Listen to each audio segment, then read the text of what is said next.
How much do they wind up getting by charging that extra 0.25%? I don't know how it all works. All I know is that I'm with some little sales guy, right? I have to go out and try to sell the loan to you, Yeah.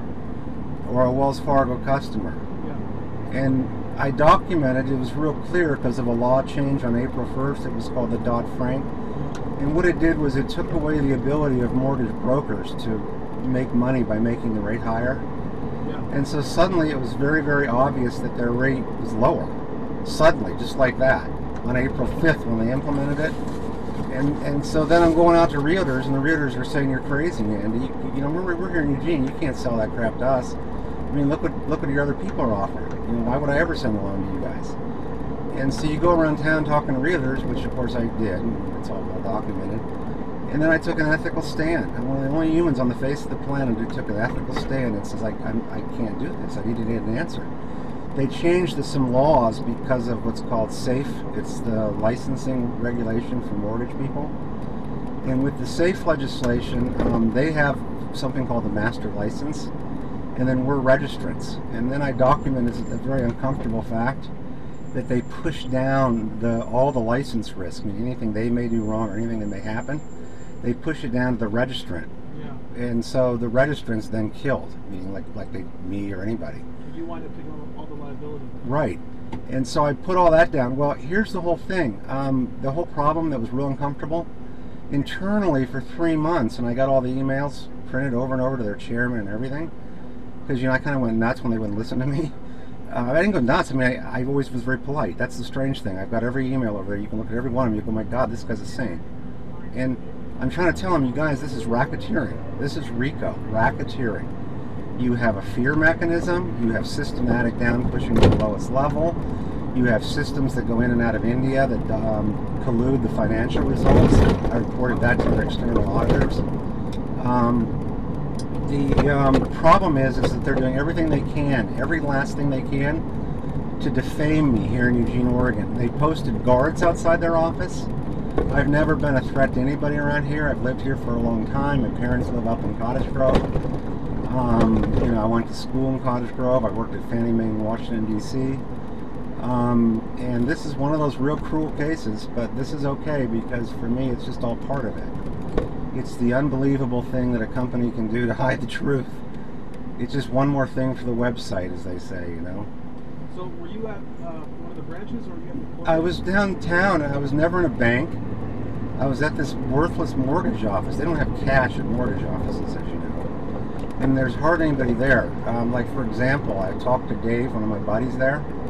His name's Dave Dope, and he works there, and he called me today. And he told me that there's only him there and the security guards. Well, in all the time they've ever gotten rid of somebody, they've never posted security, never. What they're trying to do is paint me as a threat, and that's what I reported in detail to Sergeant Magnuson. And you'll see all that. But again, when the bank calls in, you guys have to go. I understand. I don't have a problem with that. That's the way it should be.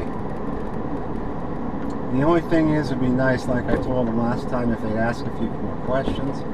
But then I understand in a way they can't, because, you know, you assume the bank's telling the truth. And 99% of the time, the bank is telling the truth. That's the thing, you know, in this case. But in this one instance, it's just part of the concealment. It's kind of shocking, you know, handcuffs, back of car, but I'm okay with it.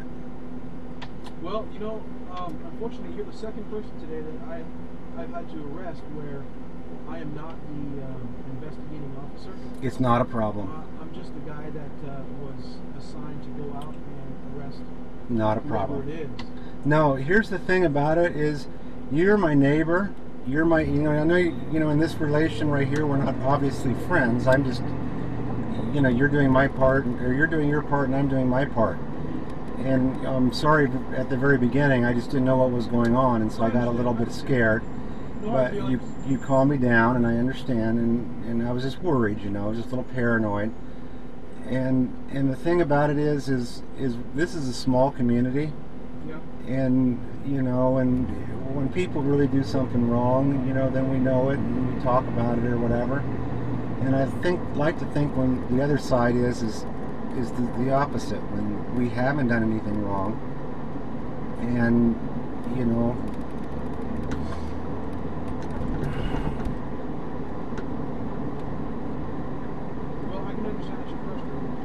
Not really. More disgusted, if you will. It's kind of hurtful, but on the other hand, it's the trial by fire. You'll see it in the news one day. I didn't trespass in any sense, way, or form with these people.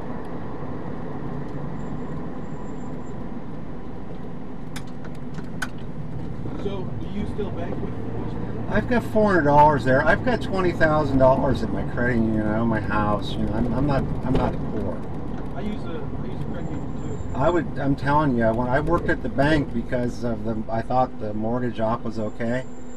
But when you got in there and then I've been in the biz 30 years and you document what it is, it's kind of problematic for them, as you can see. Yeah. And so anyway, I appreciate you guys. What I told them before is, no matter what the police in Eugene do, really, I don't hold it against them. Well, thank you.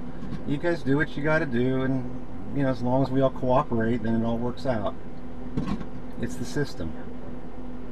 And what I'm going to lodge you on today, the yes, sir. Trespass, it's not a very hefty charge. It's okay. Whatever. So yeah. You might be out before midnight. Hey, can I make my phone call? You can make a phone call, but you'll only be able to make a collect call. So oh, okay. Whoever you call has to be able to accept it. No worries. So I might be out by midnight, huh?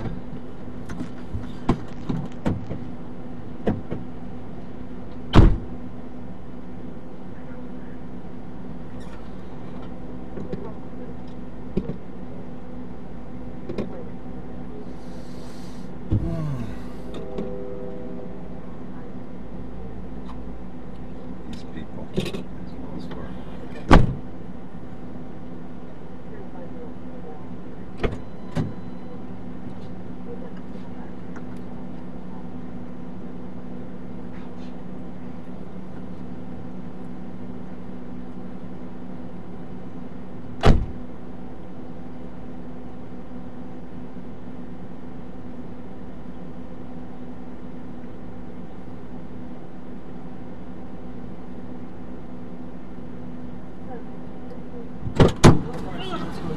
Hey, do I put my feet up first? Huh? Feet up first? Yeah, I'm sorry to my shit.